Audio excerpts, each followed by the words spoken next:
Vamos então iniciar a nossa semana e o estudo de hoje será do livro A Gênese, capítulo 14, os fluidos. Nós estamos falando sobre algumas explicações de alguns fatos considerados sobrenaturais e nós vamos então a partir do item número 45. Lembrando que esse capítulo vai até o item 49 e nós então falaremos hoje e no nosso próximo encontro sobre as influências espirituais, as obsessões. Beijão, Barbudinho. E então estamos finalizando já esse capítulo e depois nós teremos, no capítulo seguinte, para estudarmos já no ano que vem, os milagres e predições de Jesus segundo o Espiritismo. Então, por enquanto, ficamos aqui nas obsessões, entendendo como funciona esse processo, e esse capítulo, o 45 ao 49, ele é talvez da codificação, pelo menos o que eu vejo, são assim, as passagens mais esclarecedoras da forma como se dá o processo obsessivo. Isso porque quando nós estudamos no Evangelho, no Livro dos Espíritos ou no Livro dos Médiuns, nós falamos muito sobre as questões morais que desencadeiam o processo obsessivo. Aqui no livro A Gênese nós temos a fisiologia da influência a partir do entendimento da ação dos fluidos. Então nós vamos hoje tratar desse tema. Então Kardec diz assim para nós, que os maus espíritos pululam em torno da Terra em consequência da inferioridade moral dos seus habitantes. Sua ação malfazeja faz parte dos flagelos a que a humanidade está exposta neste mundo. A obsessão, que é um dos efeitos dessa ação, como as enfermidades e todas as atribulações da vida, deve assim ser considerada como uma provação ou uma expiação e aceita desse modo. Então, inicialmente, quando diz que os maus espíritos pululam em torno da Terra, em consequência da inferioridade moral dos seus habitantes, eu acho que até valeria a pena a gente fazer um complemento àquilo que Kardec está trazendo, porque quando se fala que os maus espíritos estão em torno da Terra e eles existem em virtude da nossa influência moral, da nossa inferioridade moral, dá a impressão de que os maus espíritos são seres à parte, mais ou menos com aquela ideia de que os demônios estão à nossa volta, atingindo nós que somos pobres e inocentes vítimas. Então, na verdade, os maus espíritos, como Kardec mesmo já lembrou, são os próprios homens desencarnados. Se esses homens desencarnaram na condição de homens maus, nós encontraremos maus espíritos à nossa volta. E muitas vezes até no meio de nós, e mais ainda, nós estando entre esses maus espíritos. Então, quando nós olhamos no nosso mundo hoje, e vemos o caráter da nossa sociedade, o caráter do nosso mundo, nós teremos ali desde seres evoluídos a seres inferiores. Em maior proporção, os seres inferiores, exatamente porque nós ainda vivemos presos aos sentimentos egoístas, aos desejos e interesses individuais. E, portanto, diante dessa nossa fragilidade moral, qualquer tipo de contrariedade já é o suficiente para provocar em nós uma revolução de sentimentos negativos, fazendo com que nós busquemos a vingança, busquemos os interesses pessoais, desejemos oferecer prejuízo àqueles que se opuseram às nossas intenções. Então, falar que os maus espíritos estão em torno da Terra e que eles existem em consequência da nossa inferioridade moral, dizer que eles são, que eles fazem, que eles aprontam, tira da nossa responsabilidade o papel de transformarmos o mundo, exatamente porque se o mundo é o que é porque nós somos assim. E esses maus espíritos nada mais são do que aqueles indivíduos que vivem entre nós. Trazendo isso para um contexto, para uma realidade nossa hoje, é como se nós disséssemos que os políticos não prestam no nosso país. Se nós pensarmos que os políticos não prestam, nós temos que nos perguntar, antes de julgarmos a classe política, Quem são aqueles que assumem a posição dentro desse universo político? São pessoas que saíram da própria sociedade. São aqueles indivíduos que nasceram, que cresceram, que estudaram, que trabalharam e que foram eleitos pelas próprias pessoas, pela própria sociedade. Portanto, os maus políticos nada mais são do que maus cidadãos. Portanto, os maus espíritos nada mais são do que maus indivíduos que estavam encarnados. Então, temos que tomar muito cuidado com essas definições para não cairmos naquela ideia equivocada que geralmente é apresentada, né, pelas escolas dogmáticas, que diz que Deus criou os homens, depois eles criou os anjos então parte dos anjos acabaram se rebelando, foram lançados para o inferno e ali então existem os bons anjos e os maus anjos, e entre esses dois a pobre e inocente humanidade servindo como joguete desses dois grupos, sofrendo o mal ou sofrendo o bem, de acordo com o sabor do vento. Então a mesma coisa temos que pensar também. Os maus espíritos nada mais são do que são os maus habitantes. A única diferença é que eles estão desencarnados e vivendo nessa outra dimensão, eles têm ali condições de exercer sobre nós uma influência que não é percebida. E aliás, isso é que o próprio Kardec traz para nós, falando que a mediunidade tem um papel fundamental no desenvolvimento do nosso planeta, porque ela desmascara o mundo espiritual, traz para nós a realidade do mundo espiritual, e a partir dessa realidade nós conseguimos então modificar o nosso modo de viver para que essas influências negativas deixem de acontecer. Então, mas só podemos travar essa luta, vamos dizer assim, se por acaso nós tivermos consciência do porquê travá-la. Porque para que a gente possa realizar uma grande mobilização, uma grande transformação moral, de um modo geral precisamos de uma motivação. Por que eu devo fazer isso? Qual deve ser a minha preocupação em me transformar para evitar que isso aconteça, essa influência negativa aconteça? Se eu não tiver essa convicção, simplesmente vou me mobilizar por uma questão de fé.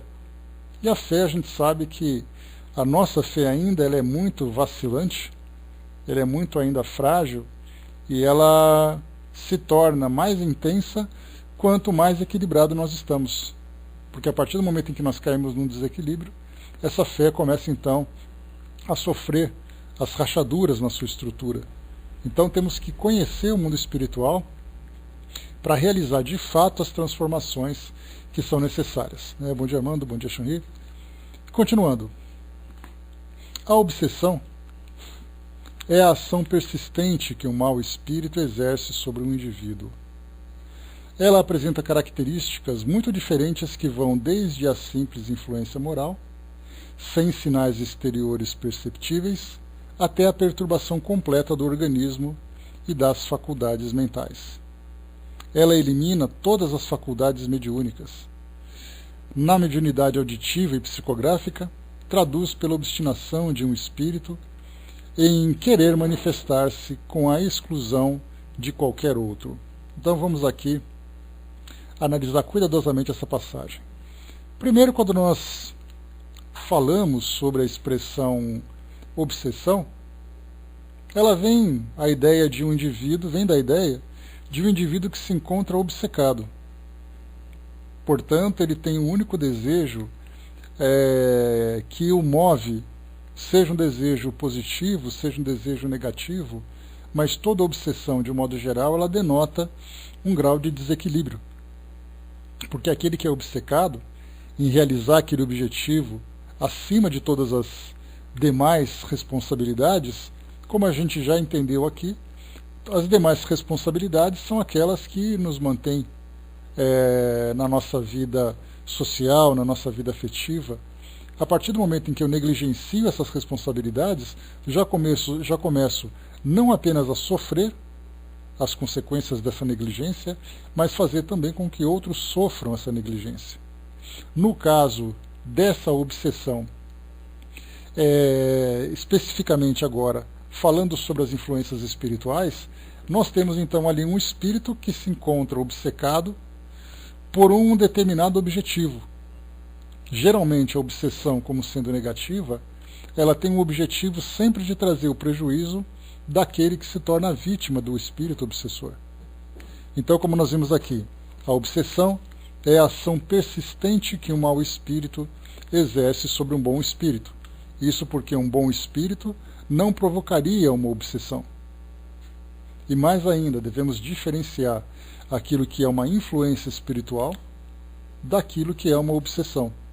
E isso é uma questão de definição que nós precisamos deixar muito bem claro para evitarmos fazermos interpretações, principalmente quando nós começamos a ter um contato maior ou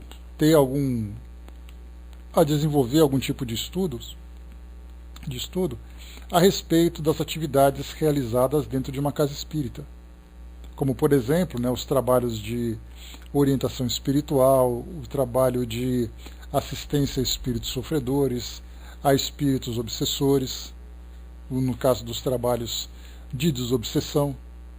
Então, se nós não fizermos uma classificação correta, nós vamos generalizar, o que de um modo geral não traz nenhum prejuízo de imediato, porque todo espírito que é atendido numa casa espírita, seja sob qual rótulo ele acaba sendo atendido, se ele é um sofredor, se ele é um espírito obsessor e tudo mais, ele vai ser orientado, ele vai ser esclarecido e vai seguir o destino, o seu destino no mundo espiritual, sendo devidamente amparado por aqueles que trabalham nos bastidores de uma casa espírita, dentro da dimensão espiritual, São os orientadores, os trabalhadores, enfim, todos aqueles que dão suporte para a instituição.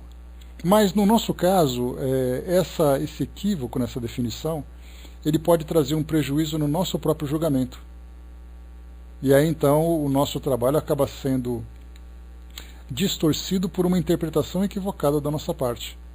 Então, quando nós falamos de uma influência espiritual, pode ser uma influência positiva, pode ser uma influência negativa. Mas dependendo da intenção e da motivação que um espírito tem, isso vai fazer com que ele seja ou não um obsessor. Por exemplo, no caso de espíritos familiares que não conseguem se desprender da sua família, vivendo uma vida conturbada durante a sua encarnação, quando ele desencarna, ele deseja continuar próximo, deseja continuar conduzindo a sua família ou influenciando aqueles que ficaram, e a sua intenção, embora o resultado seja negativo, a sua intenção não é essa. A sua intenção é simplesmente fazer com que as coisas continuem acontecendo do jeito que ele queira, ou que continue sendo do jeito que era. Então o resultado pode vir de uma forma negativa. Mas se você perguntasse, por exemplo, se perguntássemos para esse espírito se ele deseja fazer mal para a sua família, ele fala: de jeito nenhum. A minha intenção é exatamente proteger a minha família, fazer com que ela continue se mantendo equilibrada, e eu quero então proporcionar, oferecer essa minha contribuição. Só que no caso, pelo fato dele não compreender a influência que ele exerce sobre os encarnados da sua família e o prejuízo, ele sempre vai achar que a culpa não é dele, já que a sua intenção é a melhor possível. A mesma coisa acontece quando nós temos um vínculo criado entre um espírito vicioso desencarnado, como por exemplo um ex-alcoólatra, um ex-toxicômano, um espírito que foi sexólatra. E aí então, no mundo espiritual, ele continua ainda sentindo falta dessas substâncias e dessas sensações, e acaba então se aproximando daqueles indivíduos que mantêm uma afinidade de conduta conforme ele mesmo praticava quando estava encarnado. Então aquele que é o alcoólatra, aquele que é um usuário de drogas, aquele que é o sexólatra, enfim, aquele que tem qualquer tipo de comportamento equivocado dentro desse universo da viciação, ele simplesmente vai ter ali um compartilhamento de intenções. E ele vai exercer então sobre o encarnado uma influência, sem necessariamente ter a intenção de prejudicá-lo. Ele não quer prejudicar aquela pessoa, ele quer se beneficiar daquele comportamento, e aí então há uma simbiose entre as duas entidades espirituais, o encarnado e o desencarnado. Nós estamos fazendo essa definição porque, conforme os Espíritos dizem para nós, se nós não nos ajustarmos às palavras, aos termos corretos, nós teremos muita dificuldade para o nosso entendimento. Por isso, então, mais uma vez, quando nós falamos de uma obsessão, nós estamos falando de um indivíduo que tem a obsessão, ou seja, que se encontra obcecado, para exercer uma ação persistente sobre um indivíduo. Então, nesse caso, nós temos a intenção de trazer prejuízo. E isso é característica, então, da obsessão. Aqui ele colocou para nós, né, que existem as características desse processo, desde uma simples influência moral, sem sinais exteriores perceptíveis, até a perturbação completa do organismo e das faculdades mentais. Bom, quando se fala sobre a influência moral, aí nós podemos ver isso com facilidade no nosso próximo, na nossa própria dimensão, aqui como espíritos encarnados que nós estamos, né? Bom dia, Zé. Nós estamos aqui constantemente exercendo influências uns sobre os outros. Então eu solto meu pensamento. Se eu começasse a falar para vocês agora de uma determinada ideia, como por exemplo da política, da violência, falar de doenças e tudo mais, e começar a preencher a mente de vocês com imagens negativas dessa natureza, e vocês depois saindo daqui, saem com aquela sensação desagradável, aquela sensação de angústia, de ter lembrado, de ter pensado, de ter feito comparações com experiências já vividas, esse estado moral que vocês acabam cultivando como consequência daquilo que eu trouxe, nada mais é do que uma influência. Então isso é uma influência moral. Então nós vamos instigar as viciações, instigar os pensamentos negativos, instigar as nossas tendências, criar e fazer fertilizar novos pensamentos a respeito de pessoas, de situações da nossa vida. E isso tudo faz com que nós modifiquemos o nosso modo de pensar e até mesmo podemos também modificar o nosso comportamento, mas isso é algo que acontece de uma forma silenciosa, sem nenhum sintoma físico, sintoma exterior que possa ser percebido. Já no caso, quando nós chegamos no outro extremo, no caso, por exemplo, de uma perturbação completa, como Kardec colocou, tanto do organismo como das faculdades mentais, aí então nós começamos a ver de uma forma patente o exercício, a influência de um espírito. E isso, naturalmente, né, nós podemos ver, claro, quando ele se torna muito bem diagnosticado. Porque, de um modo geral, nós vemos essas influências nesse grau mais profundo, afetando a vida das pessoas, fazendo com que elas apresentem sintomas, modificações severas de comportamento, e aí, então são tratadas como pacientes psiquiátricos. Então nós já tivemos espíritos que trouxeram para nós, e até mesmo estudiosos que trouxeram para nós estudos importantes sobre a relação das influências espirituais, em especial dos processos obsessivos, que nada mais são do que influências espirituais também. A única diferença é que a intenção é negativa. Então nós saímos da ideia de apenas influências espirituais e entramos então no campo das obsessões, para classificar a intenção do espírito em em causar um prejuízo para a sua vítima. E os estudos que foram realizados, como por exemplo, o Dr. Bezerra de Menezes, antes mesmo dele desencarnar, ele já havia publicado um livro que falava sobre a loucura sob novo prisma. Se não me engano, esse é o título do livro que ele publicou quando era médico. Nós tivemos também, depois já da desencarnação, espírito como Manuel Filomeno de Miranda, que se dedica profundamente aos processos obsessivos, sobre várias situações, livros publicados, por exemplo, Nos Bastidores da Loucura, Sexo e Obsessão, enfim, vários títulos que foram publicados, dedicados ao estudo dessas influências negativas, das obsessões sobre os encarnados e trazendo então esse resultado negativo que é analisado então pela nossa ciência, mas não levando em consideração as influências espirituais. Falam das perturbações, falam dos desequilíbrios que são provocados, mas veem isso apenas como elementos do psiquismo. Então, a Loucura sob Novo Prisma foi do Dr. Bezerra de Menezes. Agora nós temos de Manuel Filomeno de Miranda uma extensa biografia abordando tudo que diz respeito às questões da loucura e relacionada com a obsessão. Então, a nossa ciência então aborda apenas a visão material e o comportamento psíquico do indivíduo, sem considerar essas influências exteriores. E Kardec mesmo já lembrava sobre isso também, e também Manuel Filomeno de Miranda já tratava dessa mesma questão, lembrando que nos nossos manicômios, nos nossos hospitais que tratam pacientes com doenças de saúde mental, que afetam a saúde mental, desculpem, vendo então que muitos desses pacientes poderiam ser tratados de uma forma diferenciada se fosse feito um diagnóstico correto. Então, não apenas com terapias, não apenas com medicamentos, mas também com o tratamento espiritual, já que a causa está exatamente focada na influência do espírito. Então, se a nossa ciência não tem o reconhecimento dessa nova dimensão e das interferências que ela pode provocar sobre nós encarnados, então ela vai tratar apenas dentro da visão materialista. Por isso, então, como foi colocado para nós,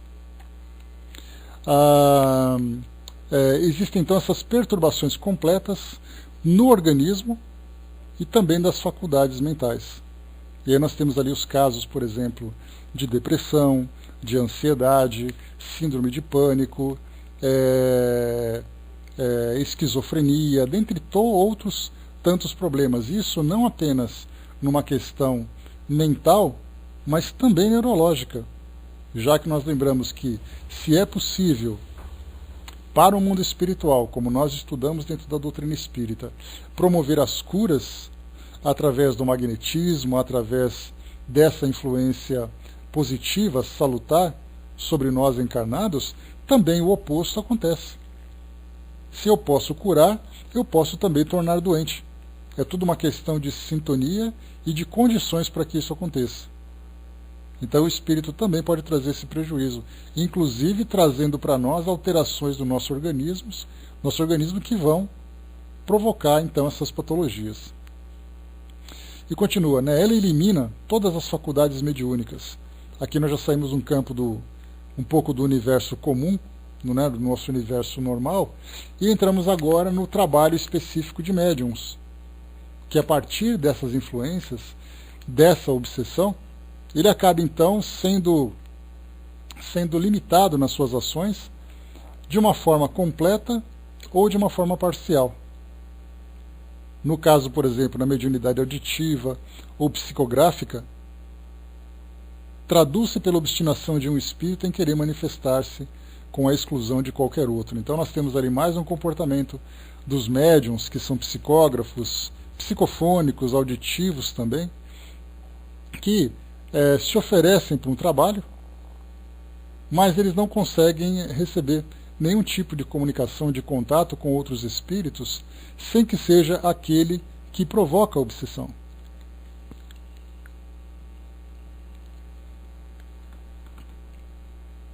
Então nós vimos assim que, durante esse processo que sofre os médiuns, há necessidade então de fazer um tratamento da vida pessoal do indivíduo, para que isso se reflita sobre a sua vida dentro do trabalho mediúnico. Já no caso das pessoas comuns, acabam sofrendo o processo obsessivo e o tratamento acaba sendo o mesmo, embora a interferência seja muito mais na sua vida pessoal do que no trabalho que ele possa realizar. E mais uma vez lembrando também que a obsessão não é um privilégio de médiums, tampouco de espíritas. A obsessão simplesmente atinge todos aqueles que sofrem uma influência espiritual negativa. Então basta estar encarnado, que já será o suficiente para que isso aconteça. No item número 46 nós temos assim: Assim como as enfermidades são o resultado das imperfeições físicas que deixam o corpo acessível às influências exteriores perniciosas, a obsessão resulta sempre de uma imperfeição moral, que dá ascendência a um espírito mau. Então, nesse caso, nós temos, Kardec coloca: a uma causa física, opomos uma força física. A uma causa moral, é preciso que se contraponha uma força moral. Para preservar o corpo das enfermidades, temos que fortificá-lo. Para preservar a alma da obsessão, temos que fortalecê-la. Daí a necessidade de o obsediado trabalhar por melhorar-se, o que é suficiente, na maior parte das vezes, para livrá-lo do obsessor, sem a ajuda de outras pessoas. Este socorro torna-se necessário quando a obsessão degenera em subjugação e possessão, porque nesse caso o paciente às vezes perde a vontade e o livre-arbítrio. Então aqui nós entramos dentro dessa nova ideia. Para que uma doença aconteça, há a necessidade de que o corpo apresente alguma deficiência, seja uma deficiência permanente, seja uma deficiência temporária, abrindo portas para que aquela doença se desenvolva. No caso de um processo obsessivo, nós falamos então do pensamento do indivíduo, dos seus valores, do seu comportamento, que abre então as possibilidades dessa influência, ou seja, da ascendência a um espírito mau, ou seja, esse espírito desencarnado na condição de um espírito mau. Nós lembramos mais uma vez que é mais uma expressão que Kardec utiliza apenas para ilustrar, mas que na verdade nós lembramos que a maldade, no seu sentido filosófico mais profundo, nada mais é do que o espírito vivendo a sua ignorância, vivendo o seu egoísmo, sofrendo todas as consequências do tratamento que recebeu durante muito tempo. Então o espírito não nasce mal, ele se torna mal, e classificando então essa maldade, nada mais, nada menos que como o seu grau de ignorância. Mas nesse caso, para que haja então essa influência desse espírito mal, o encarnado precisa se apresentar de uma forma invigilante, e não apenas invigilante, mas principalmente tendenciosa. Se ele trouxer tendências negativas, ele pode ser explorado por essas tendências. Foi dito aqui também por Kardec que quando se inicia um processo obsessivo, quando um espírito começa a exercer essa influência negativa sobre o encarnado, se aproveitando dessa porta aberta na sua mente, a partir do momento em que essa porta se fecha pela conduta diferenciada do espírito, pelos seus valores que começam a se desenvolver, isso já basta para que essa interferência cesse, para que ela acabe. Então, o indivíduo, não vou falar médium, porque aí o médium dá a ideia de ser trabalhador, e também, como Kardec coloca, que é considerado médium aquele, para fins didáticos, aquele que apresenta características ostensivas da mediunidade. Então, para nós que não temos, ou para aqueles que não têm nenhum tipo de característica ostensiva e permanente de uma faculdade mediúnica, ele então não é considerado médium. Então nós somos consideradas pessoas comuns, mas que podemos, sem dúvida nenhuma, sofrer as interferências, embora não na condição de médiuns. Então, nesse caso, bastando essa transformação moral, esse trabalho de evangelização, que já será o suficiente para que o indivíduo possa se reequilibrar e dar-lhe continuidade na sua vida como encarnado, sem essas influências negativas. Porém, nós lembramos sempre que é o mesmo que acontece com as doenças do nosso organismo. Nós temos, então, alguns tipos de doenças que bastam a modificação da nossa conduta, que elas desaparecem. Doenças gástricas, doenças pulmonares, doenças metabólicas, doenças diversas que nós temos, dermatológicas, Então basta nós, modificar o jeito de viver. Eu não quero mais fazer isso, a recomendação que o médico me passou foi exatamente tomar cuidado com a minha dieta, tomar cuidado com as minhas horas de sono, com a intensidade com que eu desenvolvo os meus trabalhos, né? Então manter a minha vida equilibrada, seguindo esse equilíbrio permanente, já vai ser suficiente para que nosso organismo se reorganize e comece então a trabalhar de uma forma natural. Porém, quando nós nos apresentamos com uma doença que é um pouco mais grave, e não precisamos ir muito longe, né? Basta que nós observemos que a cura não depende apenas da nossa vontade, das nossas ações, mas depende de um acompanhamento profissional, de uma medicação, de um determinado tipo de tratamento, até mesmo as cirurgias, que são os casos mais agressivos. Então, se eu não consigo tratar da minha doença, eu vou então buscar essa ajuda. E essa ajuda, então, vem exatamente através desses recursos. Então, eu não consigo porque eu não tenho condições de lidar com essa doença apenas na modificação de conduta e apenas dentro do campo moral. Há a necessidade de uma ação direta de um agente exterior. Então, nesse caso, quando nós falamos da obsessão, que se apresenta num grau mais grave, como Kardec colocou, o paciente perde às vezes a vontade e o próprio livre-arbítrio. Essa vontade, nós já vimos muito isso, podemos então encontrar,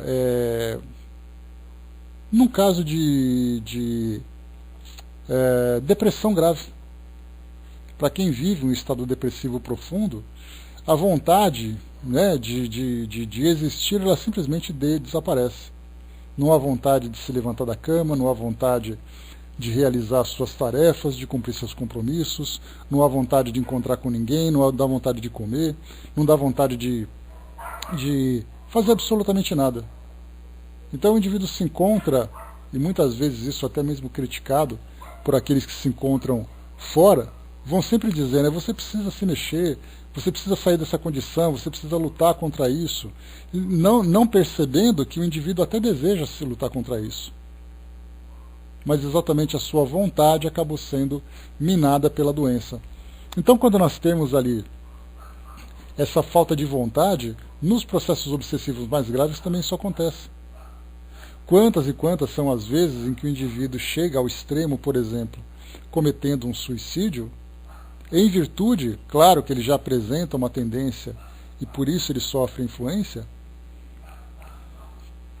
mas o que nós lembramos é que existem muitos casos de suicídio em que existe ali a companhia de um ou mais espíritos que fazem com que aquele que é a vítima tome essa decisão ou faça essa escolha, mesmo com medo, mesmo não desejando.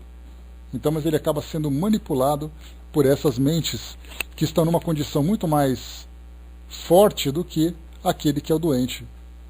Então, por isso vemos que, inicialmente, modificação de conduta já é o suficiente para que fechemos essas portas da influência espiritual e recobremos, então, o nosso equilíbrio. Mas, muitas vezes, essa porta acaba não sendo fechada com tanta facilidade e aí, então, se recorre a auxílio externo, né? Esse auxílio externo, quando se fala da obsessão, ele vem exatamente daqueles indivíduos que trabalham, que atuam em equipes de desobsessão, de tratamentos espirituais através do magnetismo e tudo mais. Então vemos ali a diferença entre aquilo que afeta o nosso organismo e nos afeta na condição de espíritos, e da mesma forma também os diversos graus que nós podemos encontrar, desde de uma pequena irritação, de um pequeno incômodo no nosso modo de viver, até os casos que são mais graves, que é quando o espírito praticamente assume a vida do encarnado. O Brás colocou, acho que o trabalho na Umbanda é importantíssimo na desobsessão. No Brasil eu vejo como importante todos os casos, né? Eu me lembro de uma palestra, ou de uma entrevista realizada pelo professor Severino Celestino, né, que nós já conhecemos, um grande estudioso da Bíblia e tudo mais, e ele trouxe um fato curioso, né? Quando nós pensamos assim, na atualidade, nós vemos então as equipes de trabalhadores das casas espíritas realizando esses tratamentos de cura, realizando esses trabalhos de desobsessão. E é então a primeira imagem que nós vemos, quando nós tomamos o conhecimento dessa estrutura, dessa organização, é que graças a Deus que elas existem e sem elas nós não sabemos como é que as coisas seriam. E aí então ele levantou uma questão. Como é que nós achamos que as coisas aconteciam antes da doutrina espírita surgir? Será que os espíritos obsessores faziam o que queriam, não tinham nenhum tipo de preocupação, nenhum tipo de obstáculo? Não existia ninguém que se colocaria, que se oporia à ação? Certamente que sim. Então nós tivemos ali, no caso, por exemplo, da própria Igreja Católica, que entendeu esses processos graves de obsessão como sendo uma possessão demoníaca, vieram os casos de exorcismos, aquilo que nós vemos na televisão, aquelas sessões chamadas sessões de descarrego, onde nós temos ali pastores que acabam expulsando demônios e tudo mais. Na Umbanda é a mesma coisa, fazendo ali aquele trabalho de assistência espiritual, inclusive também trabalhando, né, com aquela ideia dos pactos, das oferendas e tudo mais. Então nós vemos que os trabalhos de desobsessão, eles sempre foram realizados na história da humanidade. Quantas vezes nós ouvimos aquelas histórias dos pajés que expulsavam os demônios, né, daqueles indivíduos, né, que viviam nas suas tribos, nas suas aldeias, através de rituais. Rituais com ervas, com cânticos, com vários tipos de tratamento. Então, na verdade, nós temos ali que esse trabalho de assistência espiritual, ele se dá em diversas culturas, sempre aconteceu nas mais variadas épocas, afetando, né, atingindo todas as gerações, só que cada escola foi ali se modelando de acordo com sua cultura, de acordo com suas tradições. Então, por exemplo, nunca esteve, né, ninguém está desprotegido, ninguém nunca esteve desprotegido. É que como nós vemos agora o nosso mundo com uma organização diferente, com instituições, com locais, com práticas, nós achamos que isso é uma coisa nova. Agora, quando nós falamos assim, né, que tem aqueles casos que são mais fortes, é muito interessante a gente pensar dessa forma, porque nós vemos assim, né, que a ideia que muita gente coloca, né, que no caso da Umbanda, ela seria como se fosse a tropa de choque para lidar com os espíritos mais perversos. Então você vai num centro espírita, se você percebe que o espírito é sangue ruim mesmo, aí você vai para a Umbanda, que lá os caboclos, os preto-velhos e tudo mais, as oferendas, os rituais vão resolver o problema. O que na verdade é um equívoco da nossa parte. Porque basta a gente perceber na Revista Espírita os casos que Kardec relata, que através da prece, através do magnetismo, nós tivemos casos gravíssimos de obsessão que também foram curados. Mas fomos nós que fomos modificando o nosso modo de pensar, acreditando que somente esse grupo ou aquele grupo poderia resolver. É falar, por exemplo, da Umbanda, é falar, por exemplo, da apometria, é falar, por exemplo, do trabalho de desobsessão, o chamado, né, entre aspas, a desobsessão de mesa branca, é falarmos ali também dos trabalhos realizados dentro das igrejas evangélicas, dentro da Igreja Católica.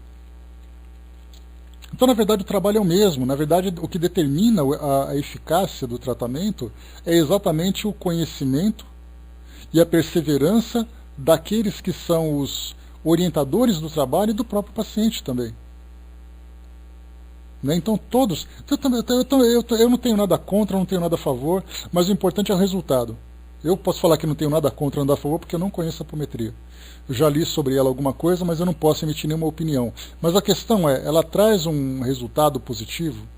Ela precisa ser melhorada? Ela já foi finalizada? Então é aí que a gente vai encontrar o resultado. É como se você tivesse uma doença no seu organismo e você fosse em 5 médicos diferentes.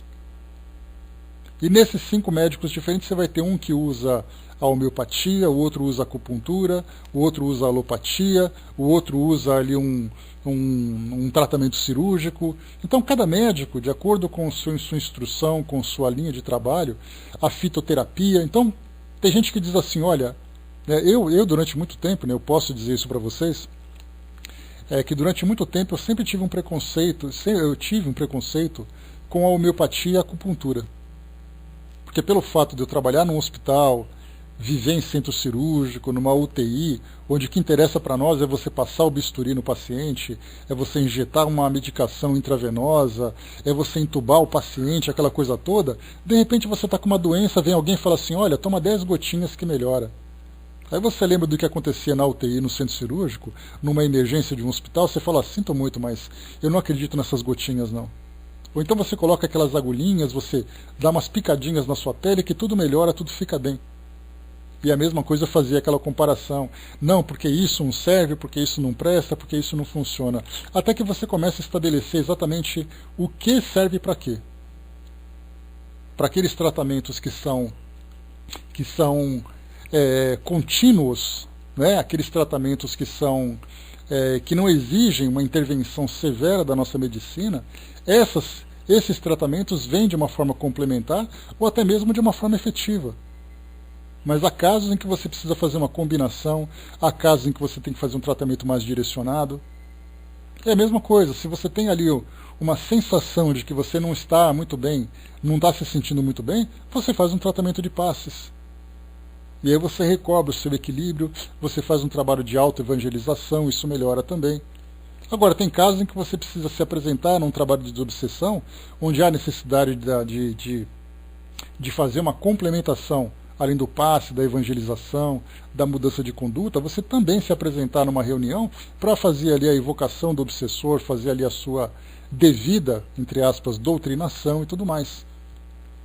Se você prefere ir para uma igreja, você vai para a sua igreja, faz ali um tratamento qualquer que seja de evangelização, é submetido a um trabalho voltado para esse fim. Então eu vejo assim que nós temos um leque enorme. Então o que vai diferenciar não é o método que é aplicado, eu entendo dessa forma. O que eu entendo é que o que vale é o conhecimento e a perseverança para receber aquele tipo de tratamento. Né? Então temos que ver isso também. E, independente disso, nós saímos, por exemplo, desse... E lembrando também, Braz, um detalhe importante, que a Umbanda, como nós conhecemos hoje, ela é algo muito recente, organizado, por exemplo, dentro de um centro de Umbanda. Mas se nós voltarmos 200 anos no tempo, 300 anos no tempo, nós não teríamos isso. Na época dos escravos, como é que se dava a obsessão? Né? Então, quer dizer, ela foi exatamente, ela foi evoluindo, os médiums foram tendo mais conhecimento, as casas começaram a ser mais estruturadas, os espíritos começaram a lidar de um modo diferente nessa relação com os encarnados, porque nós também desenvolvemos melhor o nosso conhecimento. Então tudo vai modificando com o passar do tempo, né? E graças a tudo, eu acho, Braz, não só a doutrina, mas acho que graças à própria evolução de cada um de nós, né?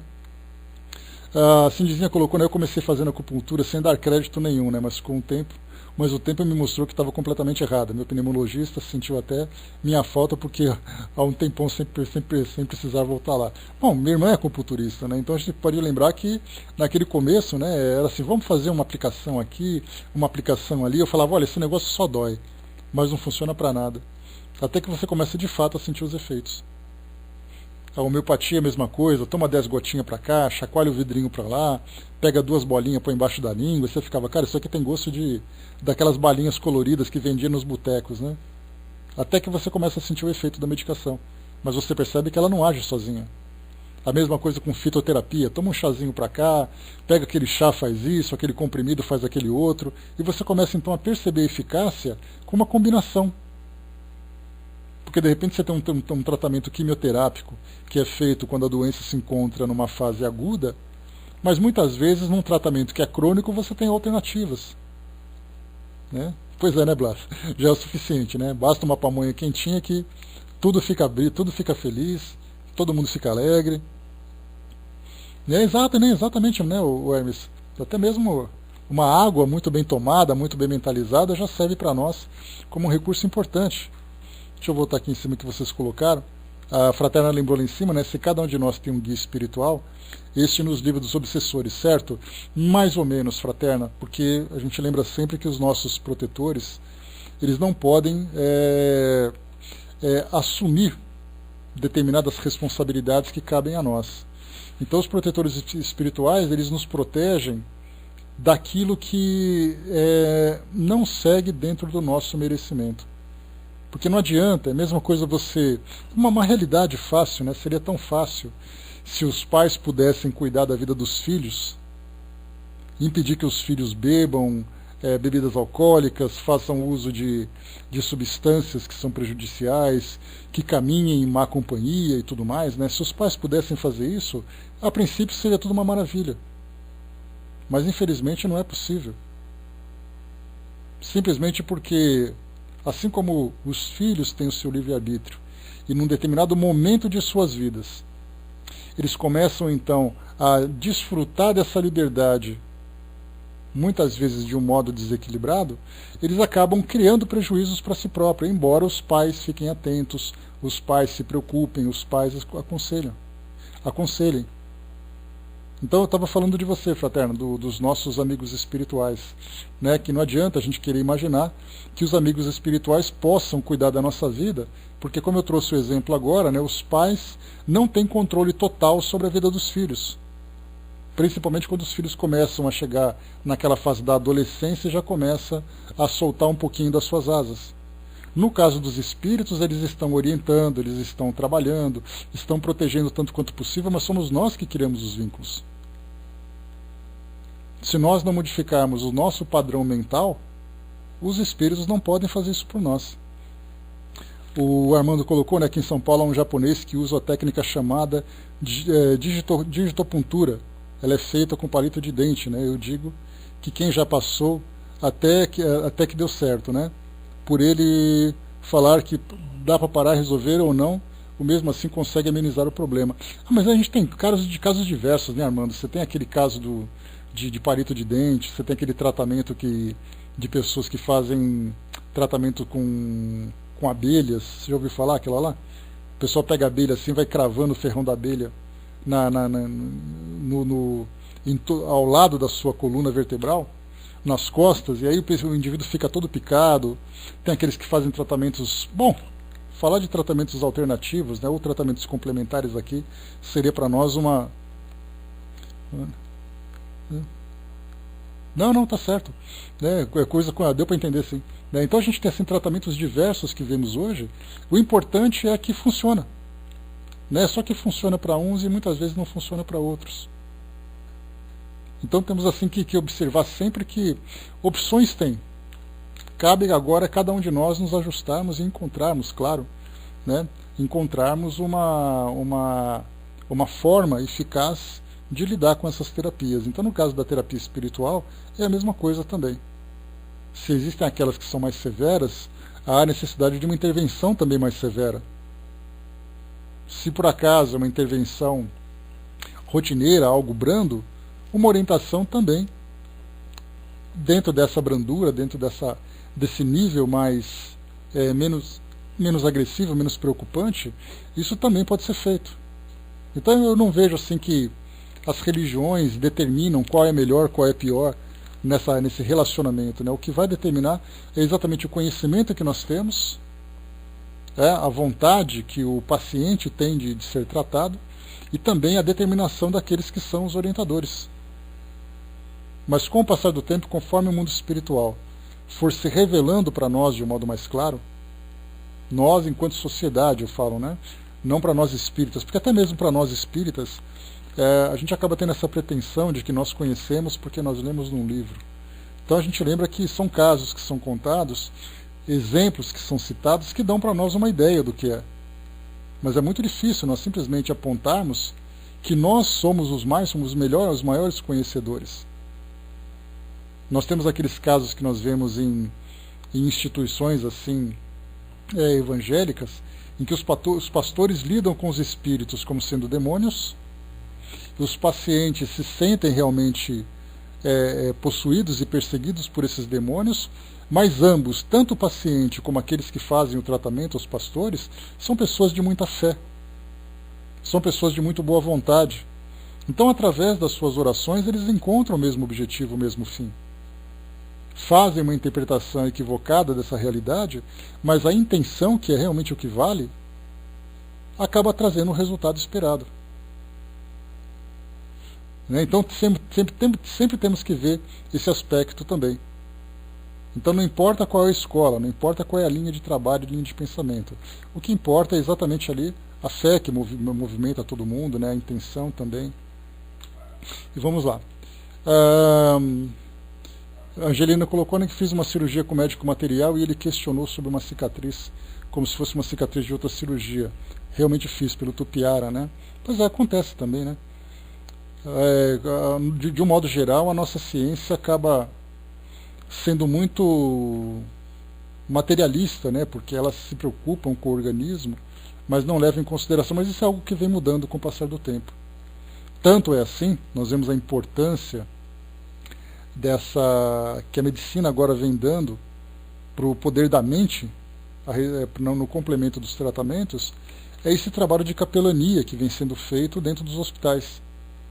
Então nós temos ali, né, evangélicos, espíritas, católicos, né, outras linhas religiosas também da mesma forma, vão até esses hospitais fazendo visita aos quartos, ajudando com preces e tudo mais.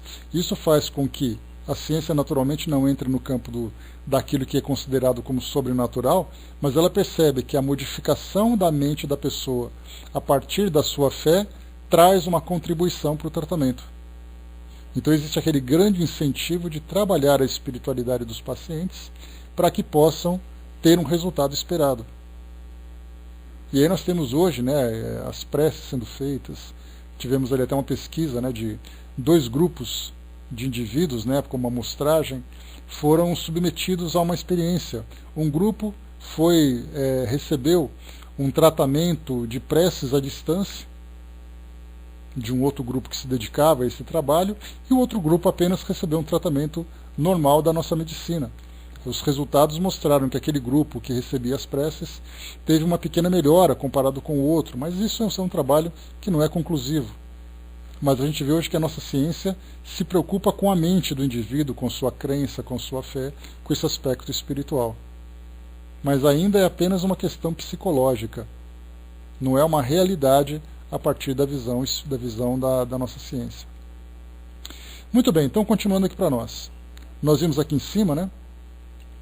E tem tantos outros, né?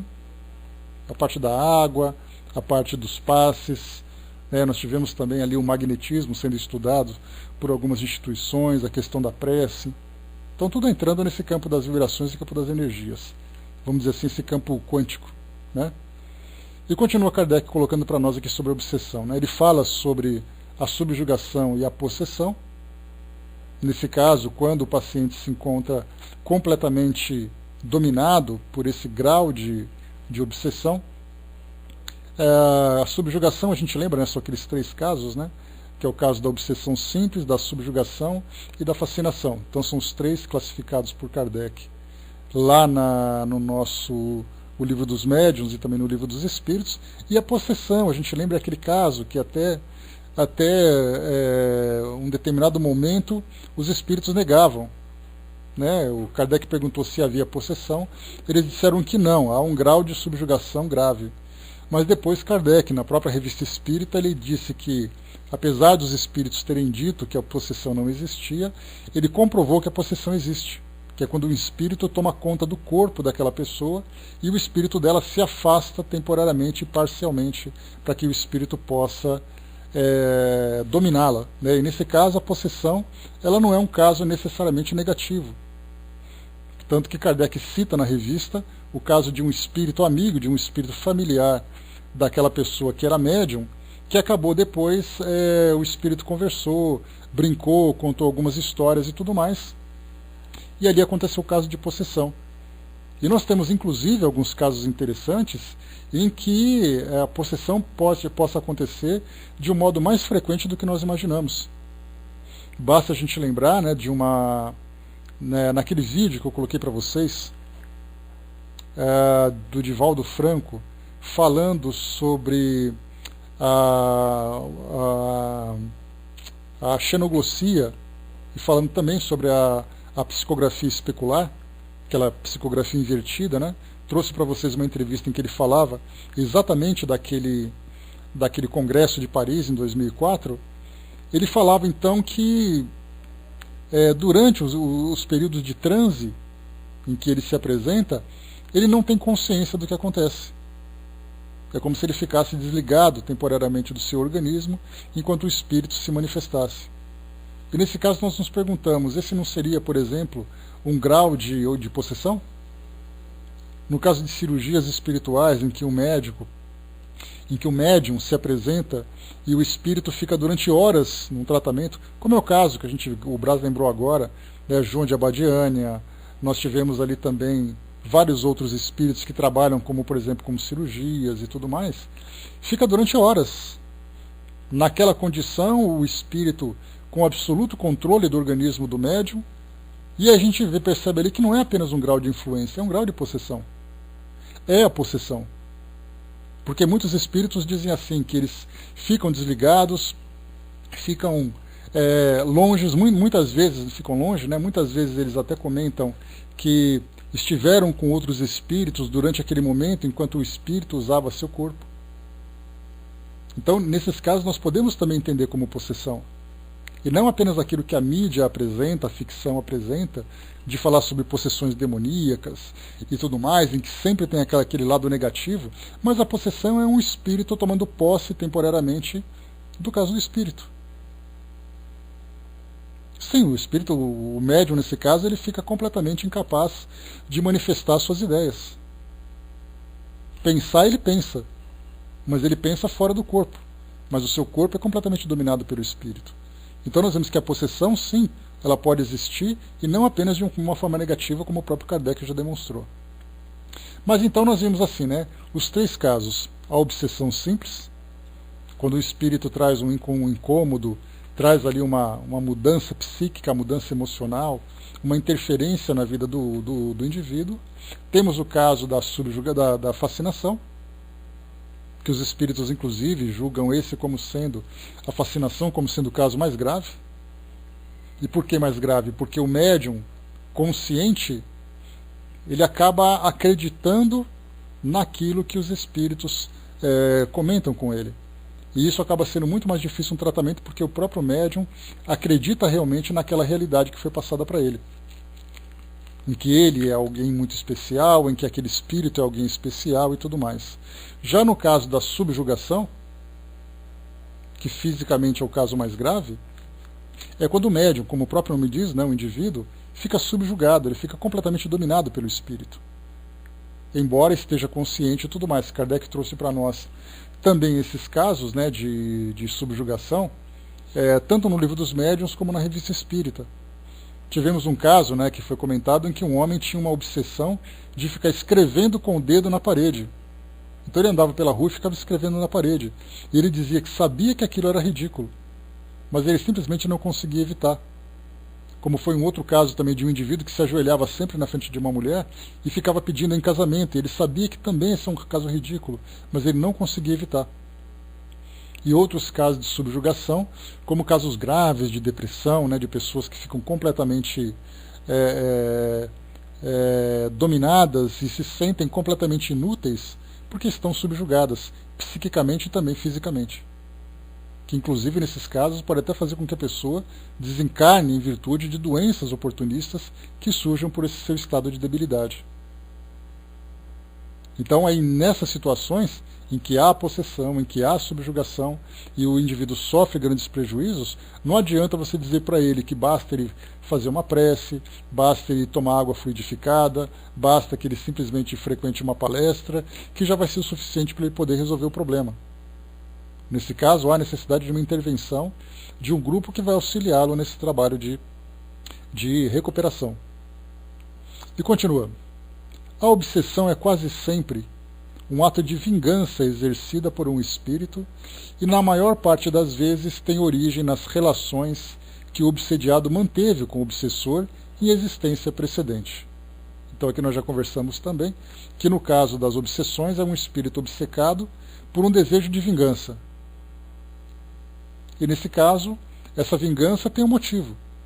Um espírito não se vinga à toa. Basta a gente olhar na nossa própria vida. Ninguém busca a vingança contra um indivíduo sem que tenha um motivo para isso. Então são relações perturbadas, relações conflituosas, em que após a desencarnação o indivíduo então vai em busca da sua desforra, vai em busca da sua própria justiça. É mesmo? Complicado, né, Norma? A Norma colocou aqui, né, que minha mãe faleceu assim. eu ouvi até a voz do obsessor, minha avó falava que era o demônio, né? São casos assim bastante dramáticos, né? O Hermes lembrou aqui, na epilepsia sugere caso médico espiritual. Olha, Hermes, também é aquela história, né? A gente lembra sempre que os espíritos comentam que as manifestações de processos obsessivos podem se dar através de uma crise de epilepsia. Mas a gente lembra que não é sempre que isso acontece também.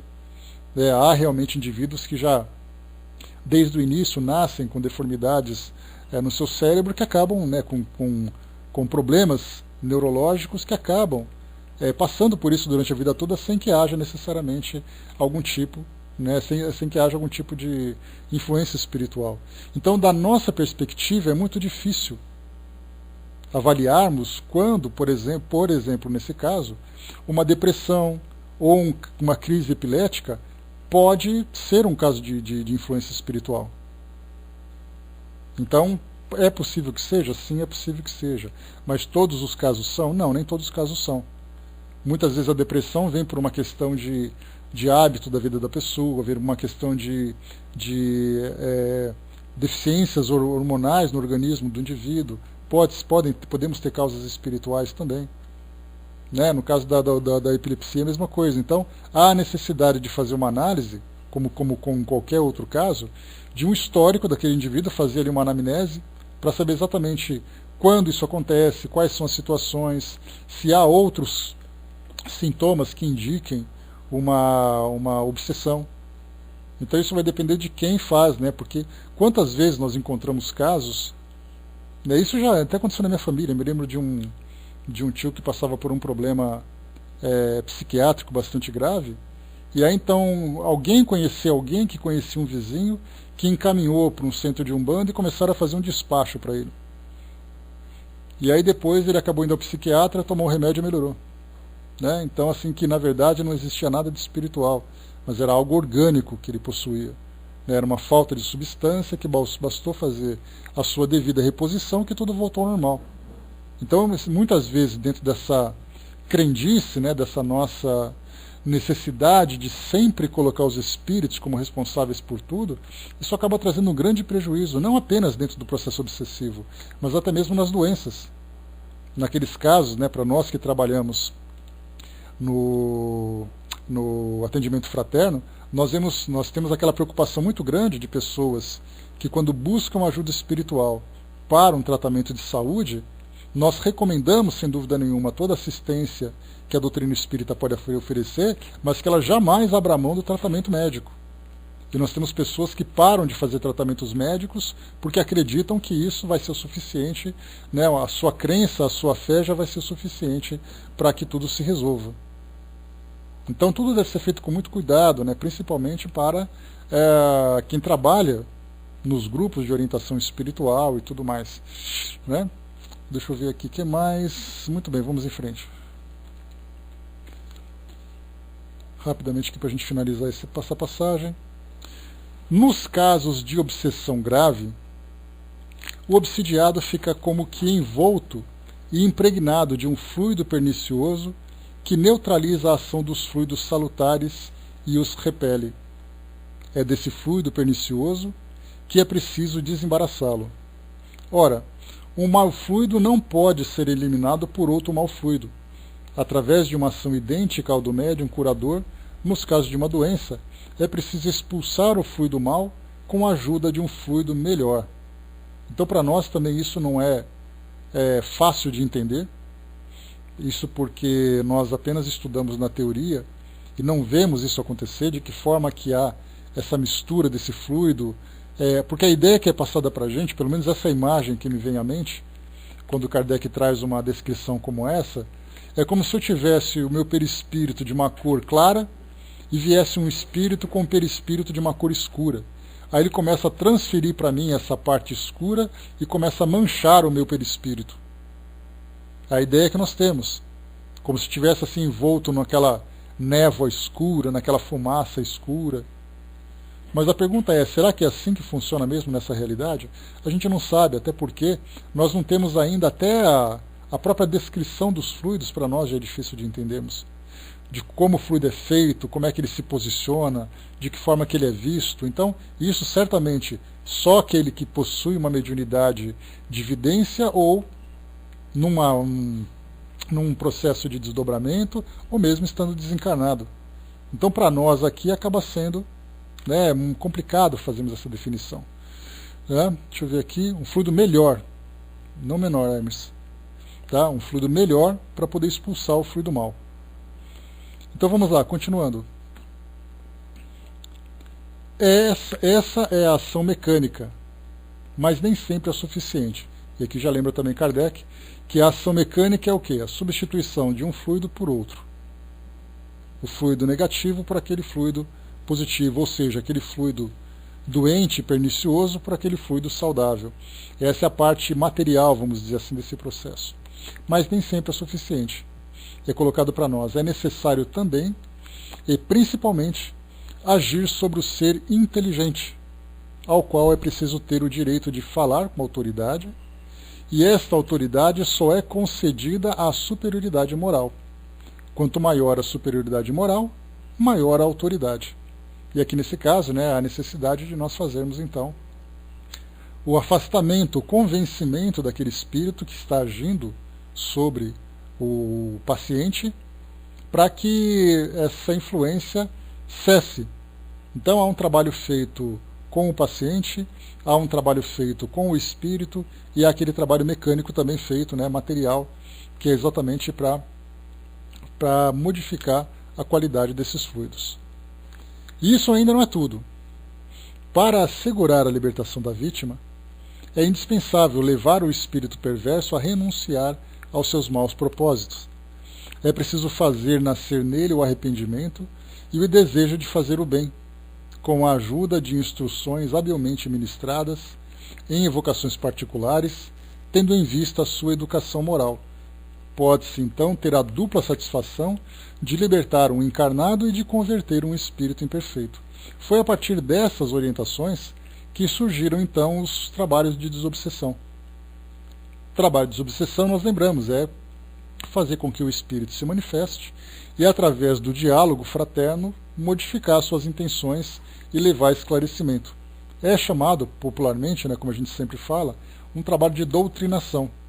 Mas eu acho que doutrinação é uma ideia bastante pobre né, para o objetivo desse processo. Então, na verdade, é um trabalho de esclarecimento do espírito e de convencimento também, para que ele mude suas intenções. A tarefa torna-se mais fácil quando o obsediado, compreendendo a sua situação, colabora com a sua vontade e a prece.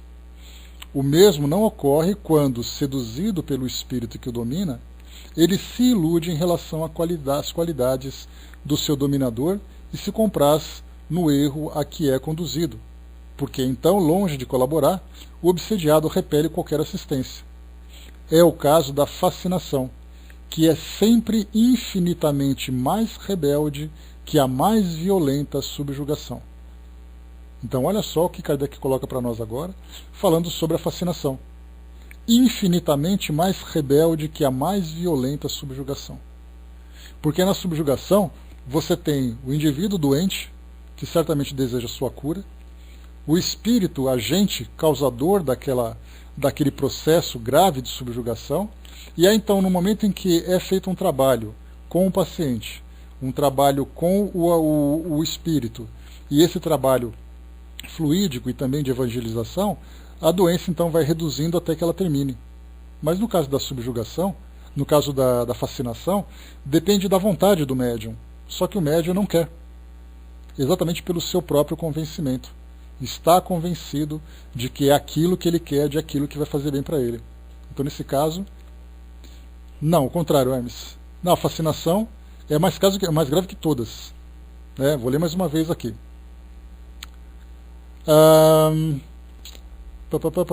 Tá. A tarefa torna-se mais fácil quando o obsediado, compreendendo a sua situação, colabora com a sua vontade e a prece. O mesmo não ocorre quando, seduzido pelo espírito que o domina, ele se ilude em relação às qualidades do seu dominador e se compraz no erro a que é conduzido, porque então Longe de colaborar, o obsediado repele qualquer assistência. É o caso da fascinação, que é sempre infinitamente pior ou mais rebelde que a mais violenta subjugação. Esse é o número 48 do capítulo 14. 46, desculpa. Então nós temos a obsessão simples, como o próprio nome diz, é o caso menos grave. Nós temos a subjugação, que é aquele domínio que o espírito tem interferindo no organismo e também no livre-arbítrio do paciente. E temos o caso mais grave, que é o de fascinação. Tá? Porque a fascinação, ela mostra exatamente uma determinação do próprio doente e se sentir, então, influenciado. Em todos os casos de obsessão, a prece é o mais poderoso auxiliar para agir contra o obsessor. Né? Pois é, vai depender de como. Essa gravidade também, né? Deixa eu ver aqui. Não, mas a questão que está sendo colocada por Kardec, Barbudinho, não é o efeito.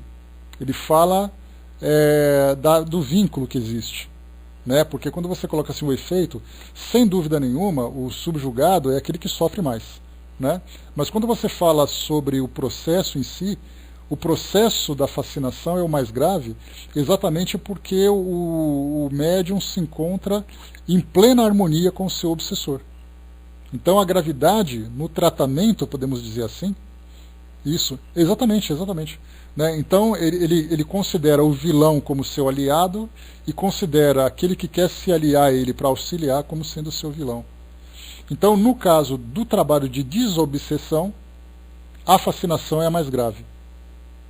Agora, no efeito que isso provoca, certamente a subjugação provoca um efeito direto, né, no efeito. É que Kardec acabou não trazendo para nós essa resposta, essa visão. A gente acaba desenvolvendo, analisando as diversas facetas desse processo. Né? Então, para o doente, sem dúvida. Né? Agora, para o médium, o mais problemático realmente é o da fascinação.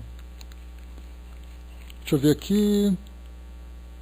A Fraterna colocou: nada disso acontece se o obsediado não estiver em sintonia, que atrai o obsessor. Mas sabe qual é o problema, Fraterna? É que nos tempos atuais, onde nós vivemos assim, basta a gente ver, né, os próprios espíritos recentemente trouxeram uma psicografia falando sobre a necessidade que o nosso país tem de mudar de qualidade mental, de qualidade emocional, para que os espíritos possam ajudar no nosso desenvolvimento. Mas quanto mais revolta nós demonstramos, mais indignação, quanto mais agressivo se torna o nosso comportamento diante de todas essas crises morais e sociais que nós estamos vivendo, mais difícil é. Então é muito complicado para nós, nessa conjuntura atual em que nós nos encontramos, manter essa vigilância, essa harmonia. Nós estamos bem enquanto nós estamos com aquele grupo que concordam com a gente, que concorda com a gente naquele local onde nós gostamos e tudo mais. Mas com problemas econômicos, com problemas de saúde, problemas sociais, você faz a sua prece hoje, depois você liga a televisão, você se desarmoniza na hora. Você vai com aquele objetivo de que você tem que trabalhar, fazer a coisa certa. Esse é o problema. Não, impossível não é, mas o problema é que a gente tem que fazer um processo de esclarecimento e de evangelização do planeta todo. Então a gente fica imaginando, né, como nós vamos fazer isso dentro de um mundo tão tumultuado como se encontra hoje. Essa é a dificuldade que os espíritos encontram. Mas, como eles lembram sempre, e Kardec perguntou isso lá no Livro dos Espíritos, por que os maus parecem sempre que tem mais vantagem, alguma coisa nesse sentido, sempre se dão melhor do que os bons. E os espíritos disseram, né, que o problema é que os bons são tímidos e os maus são ousados. Então, enquanto nós não tomarmos também essa iniciativa e começarmos a agir também de um modo ousado para promover o bem, combatendo o mal com as lições do Evangelho, isso não vai se modificar. Então as pessoas hoje, infelizmente, estão descrentes, estão desiludidas, estão preocupadas, estão doentes, as pessoas não confiam nas religiões como deveriam. Então a gente vai juntando uma série de elementos que vão se juntando e forma então essa crise moral que nós estamos vivendo, que é um prato cheio para os espíritos que desejam provocar maior tumulto. A Cindizinha perguntou, né? Fascinação é como quando uma pessoa está apaixonada por outra, às vezes. Quando a outra pode não estar nem aí para ela, mas a que está apaixonada não enxerga isso. Na verdade, não, Cindizinha, na verdade existe uma relação muito íntima entre o obsessor e aquele que é o fascinado. O obsessor, ele sempre vai dizer assim, olha, eu sou seu melhor amigo, eu te amo, nós dois vamos fazer aqui grandes realizações, não confia nas pessoas que vão querer te demover desse objetivo, e o cara fala assim, não, eu confio em você, você é o melhor que eu posso ter, você é meu melhor amigo. Então, na verdade, existe uma cumplicidade extremamente profunda entre o obsessor e o fascinado, só que o problema é exatamente a ilusão que o fascinado sofre pela ilusão provocada pelo fascinador. Então não é naquela paixão de mão única, é uma paixão de via dupla. Só que no caso, um manipula, o outro é manipulado. Né? Então essa é que é a situação da fascinação. Aquele que deseja fascinar vai sempre levar aquela ideia de ilusão, de uma questão especial, é a dedicação exclusiva para ele. Né? Uma dedicação exclusiva. E ele vai se sentir especial por ter isso tudo. E essa fascinação ela pode agir nas diversas situações. A gente sempre acha que o médium fascinado é aquele médium que acredita que o trabalho mediúnico dele é importante. Sim, exatamente, de manipulação. Tá? Essa manipulação intensa, né, que o indivíduo sofre. Mas a gente lembra sempre que essa fascinação ela pode acontecer não apenas dentro do ambiente religioso. Porque a gente acha assim que só é fascinado o médium que se acha um super médium. Na verdade, essa fascinação ela pode acontecer dentro da sua casa, pode acontecer no seu ambiente de trabalho, pode acontecer no meio ambiente político. Quantas vezes encontramos aí indivíduos que se acham salvadores de pátrias e se tornam, na verdade, grandes ditadores? Encontramos políticos, encontramos empresários. Então a fascinação, na verdade, ela pode ser clara, né, quando o indivíduo tem um contato direto, mediúnico com o espírito, ou muitas vezes isso acontece de uma forma silenciosa. Ele acaba absorvendo aqueles pensamentos de manipulação e ele se manipula, acreditando inclusive que aquilo pertence a ele. De dizer assim, não, porque você fez. Ou então ele acorda assim e fala assim, nossa, eu acordei hoje me sentindo como se eu fosse o cara. Eu tenho que fazer isso porque eu sei que eu sou uma pessoa especial, eu sei que eu nasci para isso, eu sei que eu sou o Messias. E sem perceber que tem espíritos próximos a ele, lançando, semeando essas ideias. Então a gente lembra sempre que Kardec ele trouxe essa classificação entre obsessão, fascinação, subjugação e depois possessão, que são esses quatro, mas a gente lembra que são variados os graus, muitas vezes são misturas que existem entre eles. Né? Tem aquelas pessoas que chegam assim e dizem assim, olha, mas eu vou morrer mesmo, não tem jeito, eu não quero mais viver, a vida perdeu sentido para mim. Mas ele não fala isso pelo desânimo, ele fala isso com convicção. Isso também não é uma fascinação? Então nós temos assim vários tipos, né? Esses são as classes mais comuns, mas nós temos ali subclasses e mistura entre elas que dá para a gente trazer ali uma série de variações de interferências dos espíritos aqui no mundo físico. Então é isso aí, pessoal. Fechando por aqui então o nosso estudo de hoje. Aqui nós temos o nosso item 47, que será o próximo, para a próxima quarta-feira. Faremos o 47, 48 e fechamos então no 49, que Kardec vai falar também agora ainda sobre a questão das obsessões. Bom, então é isso, pessoal. Deixa eu ver aqui. O Shanri vai fazer para nós o encerramento então. Shanri, se você puder subir, eu já passo para você. Tá? Então, deem uma